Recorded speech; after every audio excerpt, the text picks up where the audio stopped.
journalist, I'm very used to starting at the top of clock, no matter what happens, so I might get started. My name's Kellie Riordan. I'm from the Australian Broadcasting Corporation. We are a little like the BBC, but with far less resources, fewer people, a much smaller budget. But we're a publicly funded national broadcaster. My background is predominantly as a radio journalist, but I have been very interested in digital as it starts to flourish.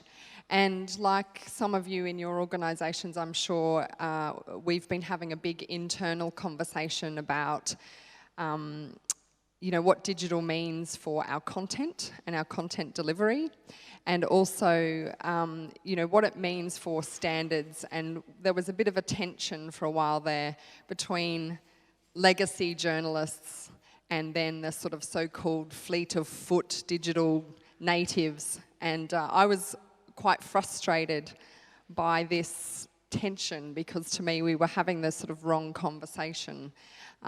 So I became quite interested in how do you uphold all the best things about journalism, whether they be independence, accuracy, a commitment to impartiality in the case of my organisation. How do you protect those things but still be innovative in the digital space? So I went to the Reuters Institute for the Study of Journalism in Oxford last year to spend a little bit of time unpacking this.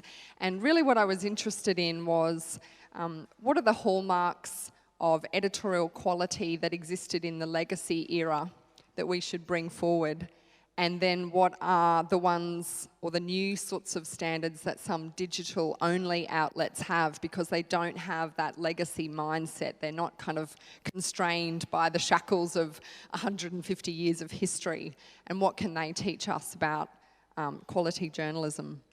So today I'm really going to just run through a few examples from different news organisations that might be helpful to you as you start to navigate the space yourself. I'm just going to focus today on what I think are the three most important areas of editorial quality, which are accuracy, making sure we get things right and that we're verifying our information. The second is independence. So for me in particular, when I belong to a publicly funded broadcaster, we have no, Rupert Murdoch doesn't own us, so independence is incredibly important to us. No one has any skin in the game. We're not there for the advertisers. And the third thing is impartiality. So again, there's been a big debate around whether objectivity is still needed in 21st century journalism. And I've sort of thought a lot about that, and we'll talk about some of that later. So firstly, to accuracy. One of the more fascinating places I spent some time was with the BBC's user-generated content hub in London. This hub started in 2005. I think there were only probably 2 of them at the time. And fortunately for them, they set themselves up only a week before the 2005 London bombings. And if you can recall, at first when those bombings happened, people thought there was a power problem on the tube, the subway.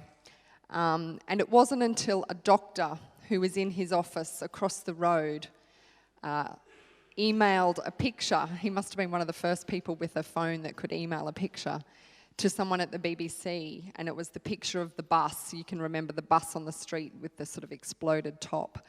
And that was the first kind of signal to the BBC that something more sinister was going on. Fast forward 10 years and this hub is now doing amazing sort of CSI detective work, and they're using all sorts of great tools, reverse image searches, things like Pipple, Topsy. These are all tools that you can have a look at if you haven't explored them before, if you're interested in verification. They're looking at videos coming out of Syria, doing all sorts of work to verify if they're correct. And also when Saddam Hussein died, there was this picture sort of doing the rounds of his corpse, and it was the BBC UCG hub that was able to say, actually, this is a fake picture. So I think they're a really good example of how a very small team of people can verify information. And I think what's interesting is that digital, unlike sort of traditional journalism where our job as journalists was to get things right and to be accurate, I think it's equally important in the 21st century now that journalists are also debunking information and pointing out what's not real, and that's becoming part of our trade as well. So again, here's a couple of quick examples. Does anyone know if this photo is real or fake? This is from Hurricane Sandy in the US. That one's actually real. It looks like a movie set picture. But that one was where the World Trade Centers collapsed, and that picture was taken sort of obviously after the rain started falling. This one again did the rounds, you know, is it real, is it fake? This was supposedly the guards standing next to the tomb of the unknown soldier in New York. And this photo is real, but it wasn't during Hurricane Sandy. So they're just little examples of the sorts of tools that you need to debunk things that are false, but also things that are right, but actually are old as well. The other thing I think digital allows us to do, which, you know, the pre-internet era was very clumsy at, is to correct our mistakes. So there are lots of organisations now bringing much richer corrections to their work, and this is a really great example from the US. I don't know if you know Grantland, but it's a sports and culture website. To cut a long story short, they did a story about a transgender person who invented a golf putter, and during the process of the story, the journalist inadvertently outed this inventor as transgender to one of their investors. Fast forward to, you know, another week or two later, and this transgender person actually committed suicide. Grantland then had a very big internal conversation about whether they should go ahead with publishing the story. They decided that they would, and they went to quite considerable lengths to rewrite the story and thought actually that they were okay. But turns out there were many problems with the story and the way they had described this person and the sort of language around transgender. And there was a huge backlash on the internet, and Grantland very quickly had to think about, well, what do we do here? How do we protect our brand and our credibility as a news organisation when we've mucked up? But I thought they did something really great, which was to publish, the editor, Bill Simmons, published this letter, a letter from the editor. It's worth having a look at. It goes into great detail about how they checked the story, the sorts of conversations that went on in the newsroom about the story and whether they should publish. And he really does a mea culpa on everything that they got wrong. And then he went a step further and commissioned a piece by a transgender language expert, and she sort of pointed out all the problems with the story as well. It became its own widely circulated piece of content. And I think it's a good example where journalism went wrong, the standards weren't there, but someone was brave enough to admit that and to actually turn it into a success story. Worth having a look at. This is another correction I think is worth pointing out. It comes from Upworthy, who obviously are all about sharing and being viral, etc. They ran a story, I think it was about something to do with McDonald's nuggets and the quality of the meat in them. But they actually, it turned out the story wasn't right.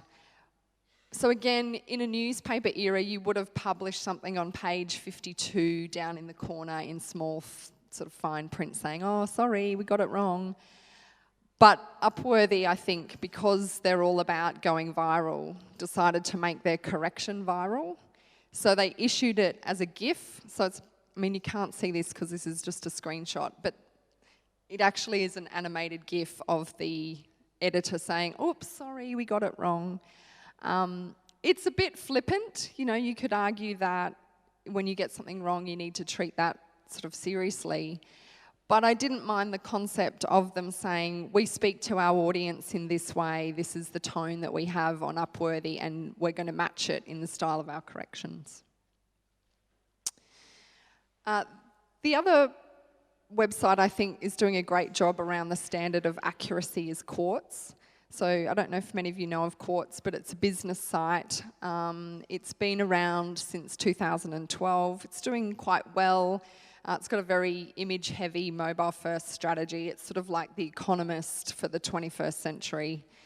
And they're there, obviously, to compete with people like Bloomberg and the Financial Times. They're owned by Atlantic, and they have managed to learn from a few mistakes that Atlantic have had over the years. But I think what's interesting with them is that they see their space in the internet as an ongoing conversation with their audience. And so they're less concerned with getting facts exactly right in the moment and more with saying, look, we're going to be really transparent with our audience. This is what we know about this story right now, and once we've got better updates or better information, we'll post that as well. So the editor really talks about, you know, the internet is a much more fluid space. It's moving and changing, and it's a bit more like a rolling news format. Like, you know, CNN didn't feel like they had to apologise for something they got wrong half an hour ago. It was just seen as part of rolling coverage as more information comes to hand. The other thing I really like about Quartz is they have these little annotations, and it really encourages the audience, particularly if they're an expert in a particular subject, to contribute to the story. So you can say you're an expert in oil exploration and they've done a story on that.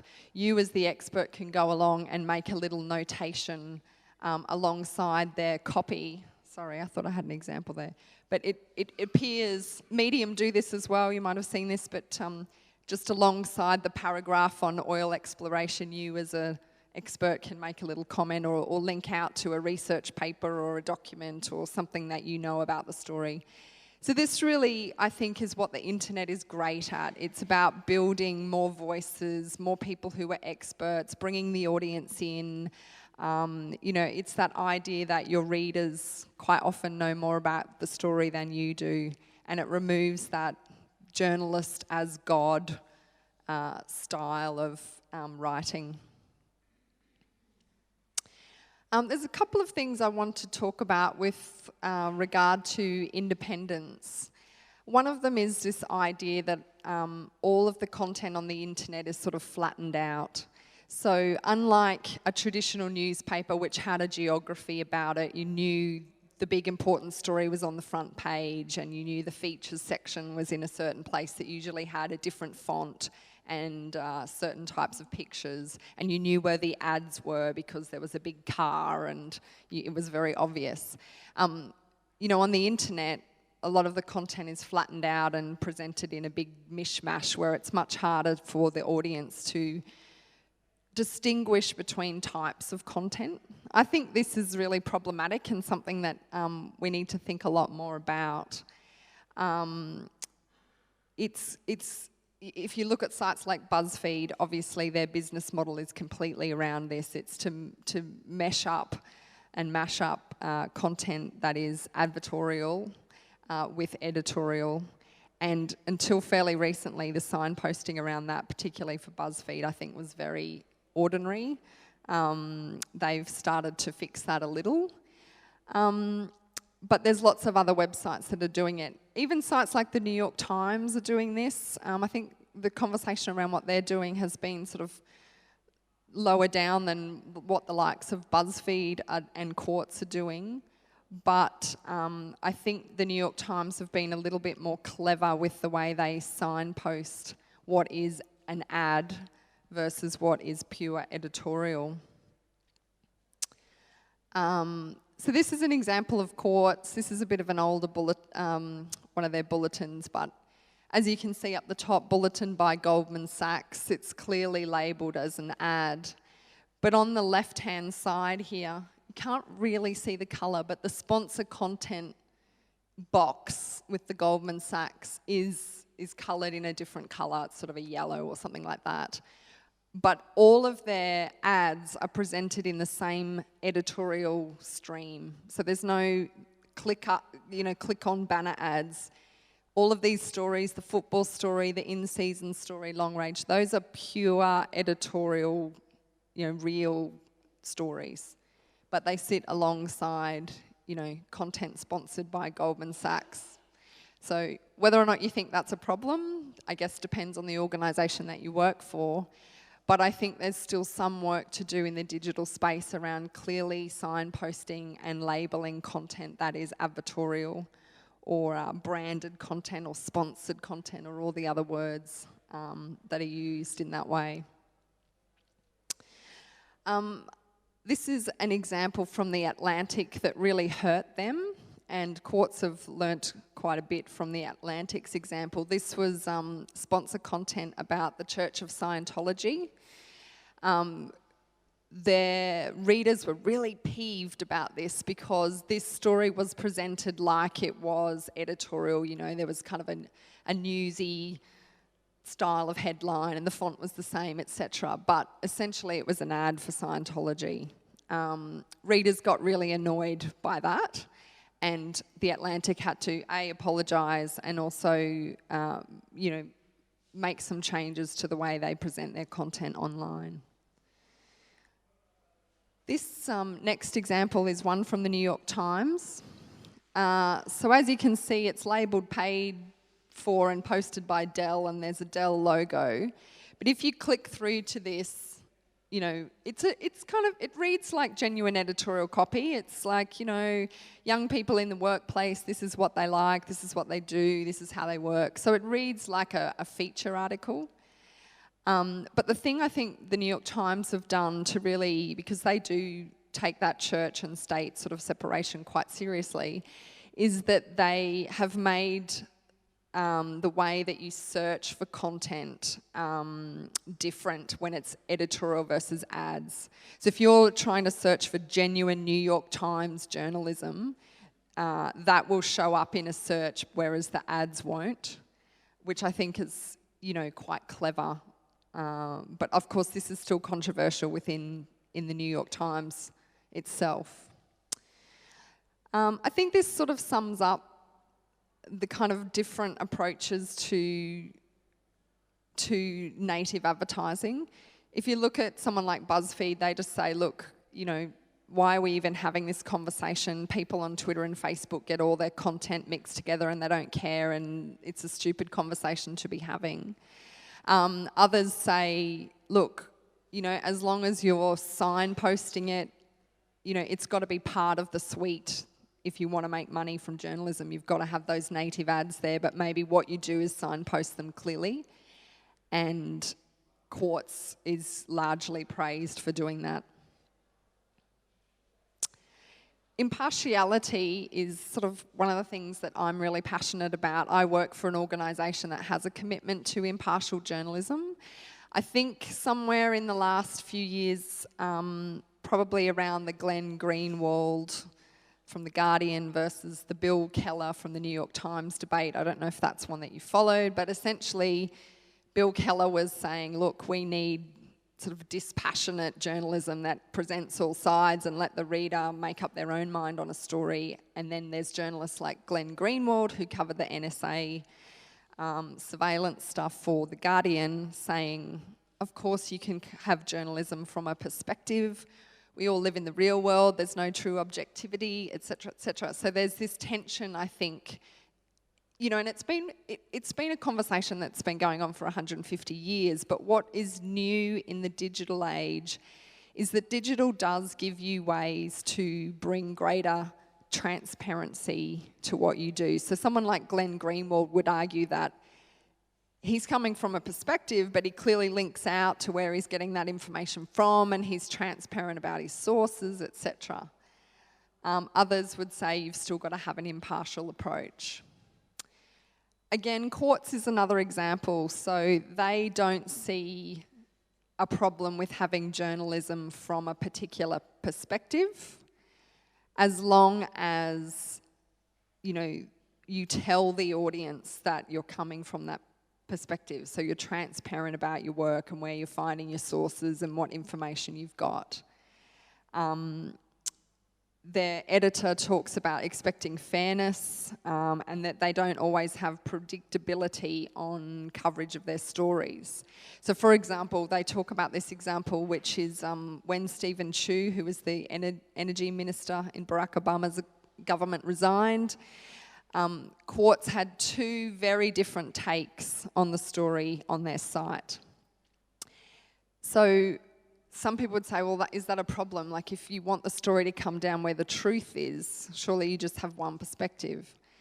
But Quartz said, well, no, because there are many perspectives on any given story, and as long as we link to both those perspectives, there's nothing wrong with having two different takes on this. They didn't see it as confusing for their audience.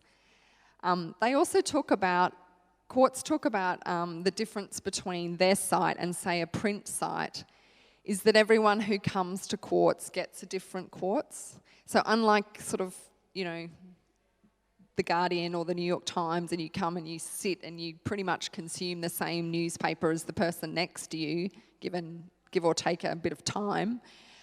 When you go online, or if you're following someone via social, you're getting a particular type of their journalism. You're not necessarily getting it all. You're going in the side door via a social link. You might not get the context of other stories that exist around this one particular story. You might just be going straight to that one story. So they talk about that making their approach quite different to the approach that you would have had in the pre-internet age. Vice News are an interesting outfit. Have many people checked out Vice? I'm interested to know. So probably maybe half the room.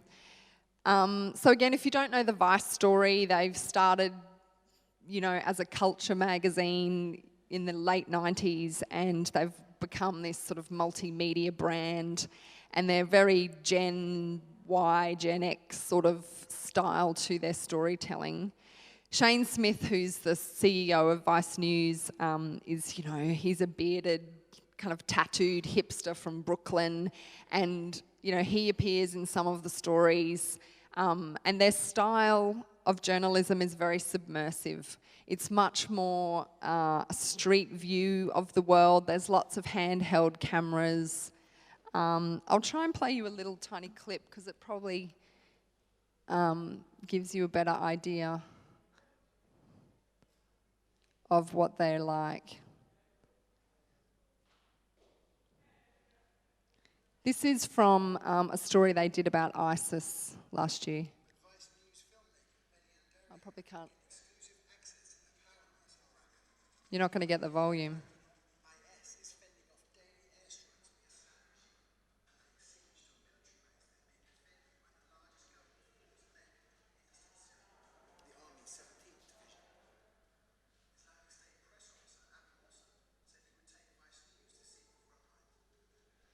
So I won't go on if we don't have the volume, but you get the idea from the style that they shoot and the way, you know, the journalist is in the car with the talent.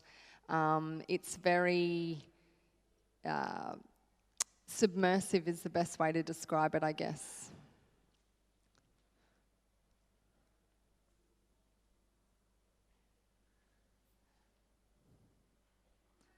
Sorry, so the other thing I wanted to say about Vice is there's been a bit of a conversation about if you have that sort of style of storytelling, are you giving people the full picture? So what Vice tend to do is they go into a country sort of kind of unannounced. They're a very small operation. They don't roll in with, you know, satellite dishes and big links trucks and things like other news organisations would. They're usually just two guys or two girls going in with handheld cameras and lo-fi gear, and then they spend a few days sort of in the area shooting what they can, and they build these little, they call them Vice News capsules, so they're short, snackable pieces of content that you can sort of digest quickly via social, but then they also have longer form sort of 30-minute documentaries which are on HBO in the States. Vice have sort of changed tact a little bit in the last year. They've got a lot more money because people like Rupert Murdoch and 21st Century Fox have invested in Vice. And so they're becoming bigger and bigger. But I think the idea of this style of storytelling, particularly on world current affairs, that is not a cold, neutral sort of reporter standing in their flak jacket describing, you know, the blow-by-blow account of the war going on. These guys are trying to tell you the story that's happening at a street level. They have been criticised for, you know, going in for the bang bang. They tend to go in to Caracas when people are throwing things across the square at each other and film that and not necessarily give you the context of why, you know, what's the geopolitical context that this little fight exists within, or what the background to it is. So they have been criticised for lacking some context. But I think the style of storytelling is much more 21st century, and it's gaining a lot of popularity with younger viewers. And they've really changed tact from, I think 5 years ago, you could probably say that Vice was stunt television to a degree. They famously went into North Korea. They couldn't get into North Korea, as you know, no journalists can. So they said, how could we get to Kim Jong-il any other way? So they worked out that he likes basketball. So they rang up Dennis Rodman, the famous American basketballer, and said, do you want to come with the Harlem Globetrotters into North Korea and play a game of basketball? And that's how they got into the country.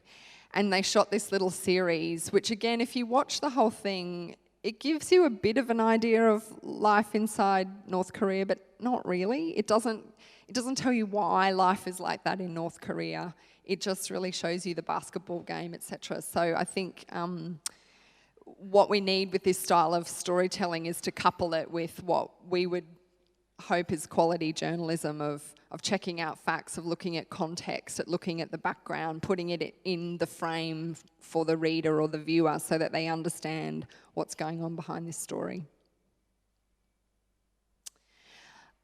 The other thing about impartiality that I think the internet brings us is hyperlinking. And this sounds like journalism 101, but actually if you look really carefully at key stories from most key news organisations in the world, they are not linking out anywhere near the amount that they should. I think hyperlinking is a way to demonstrate your sourcing, to back up your facts, to show your work, to show where you're getting your information from, whether it comes from a slant or someone with a vested interest. And unfortunately, we tend as journalists to make these big, bold statements, and then we don't actually show where we've got that information or that fact or that piece of evidence. So one thing I'd really like everyone to start doing more is hyperlinking and showing readers where you've got your information from. I think if you come from a, you know, for me as a broadcast journalist, we did all that in the background, and that wasn't part of the story that you showed to the audience. So I think we've had to change our mindset in that how we got our information is as interesting to the audience as what the information is. The other thing I really like about hyperlinking is it brings all these different voices to the table. So I think at its heart, impartiality is about many voices, a plurality of perspectives, a diversity of perspectives on an issue. And a way to do that is to hyperlink, to show and examine lots of different ideas on one given topic. The other thing I would caution about, though, is that you can hyperlink all you want, but of course a reader only has 24 hours in any given day, and they don't want to spend it going to every single link that you have necessarily. I think our jobs as journalists are still to distill information for the audience, to pour through it and pull out the most important parts. But I think there are certain stories where you might have found some great data. Of course you should link out to that. Or you might have found a great little case study that really highlights something that you're trying to say in your story, and you should absolutely link to that. So, a little bit on standards for the future, because again, you know, how I started this was, if we have a set of editorial standards as journalists in the 20th century, before we had the internet and digital and social, do we have the same set of standards now, or are things different? I guess prompted by so many people saying, oh, the internet, all it does is bring us hoaxes and rumours and things that aren't true, which of course it does, but I think there are also some really great examples of how you can use digital technology to bring quality journalism to your audiences. One really great example is ProPublica. I don't know if many of you have had a look at them. They're a US-based site, but one of the stories I think is really still one of the best examples of great open journalism is their Dollars for Docs story, where essentially they compiled some data that showed which doctors in America were being paid by pharmaceutical companies and how much they were being paid. But instead of just doing that, which is what you would have done if you were a newspaper in 1980, but when you're a digital news organisation in 2012 or whenever it was that they did it, they built it into a fully searchable public database. So you could go on as Jenny from California and you could look up your local doctor and see that Pfizer was paying your local doctor millions of dollars to go to conferences and to prescribe their drugs, essentially. It's a really powerful piece of journalism that wasn't possible before the internet, and to tell that story in the same way and to invite the audience to participate in that. That's the sort of thing I'd like to see more of in the digital age. I think when we're in our own news organisations thinking about our editorial standards for the future and for digital, I'd like to see a bigger commitment to transparency. I think we talk about it, but we still don't walk the walk yet. We don't necessarily explain where we got our information from or why we did a story in the way that we did. I'm really hoping for more open forms of journalism, you know, open data, open code, sharing information. And I don't just mean that because it's good for us as journalists to share those tools, but I think it's also good for the audience. It's good for them to know how we did things and why we did things a certain way. And I think opening up your editorial processes and the way you operate in your newsroom is really fascinating to your audience. Why did you lead with a certain story? Why did you decide to use a particular infograph? That stuff is interesting to your readers.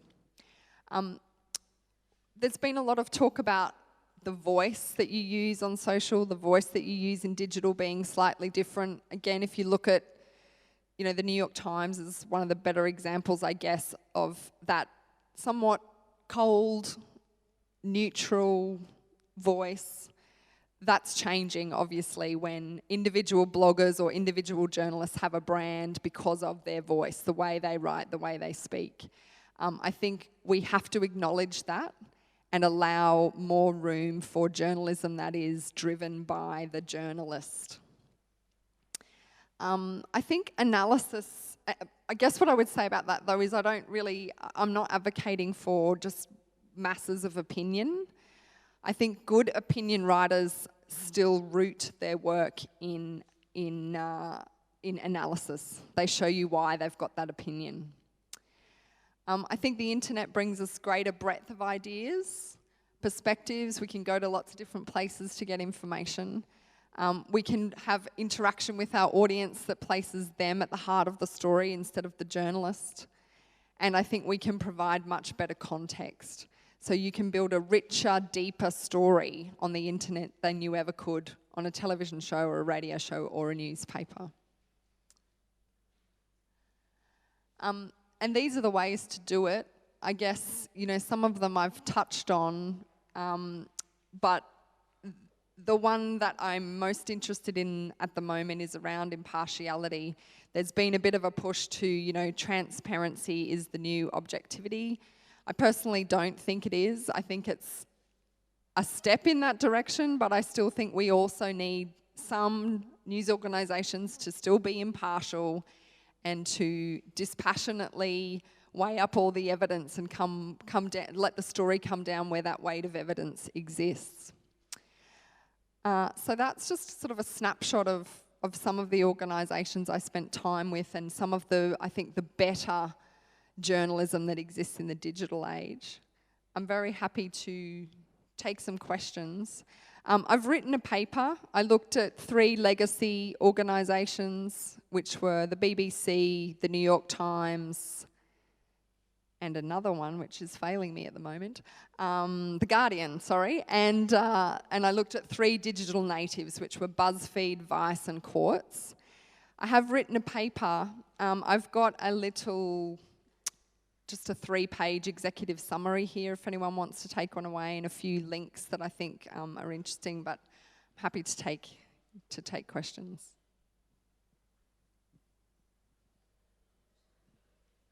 Yeah, you can use mine if you like. Oh, good.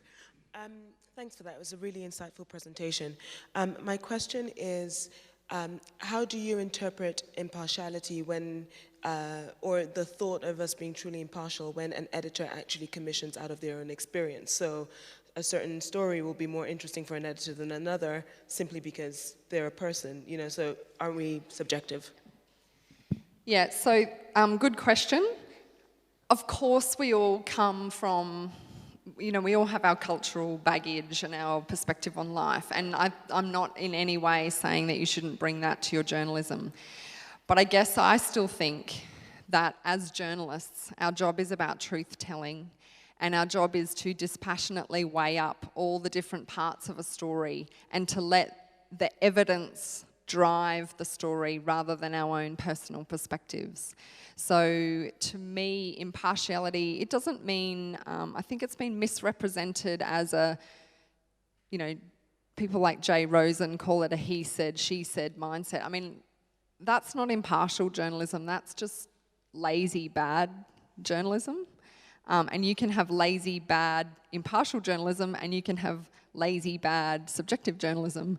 But I think what I'm arguing for is that there is still room for stories to be told where a journalist doesn't have skin in the game or the editor doesn't have skin in the game, and I think that's still powerful, especially amid all of the noise that's going on and all the opinion. I mean, opinion is cheap on the internet, you know. What is priceless is a voice that doesn't have an axe to grind. I think that's still really powerful for audiences, and I think there are people who seek that out. That's why they go to the BBC or the ABC or wherever it is, the New York Times, the Wall Street Journal. I just caution against moving entirely to subjective reporting. I think that's fine. I think people like Vice have a place, absolutely. But I just also think there's room for a more impartial approach.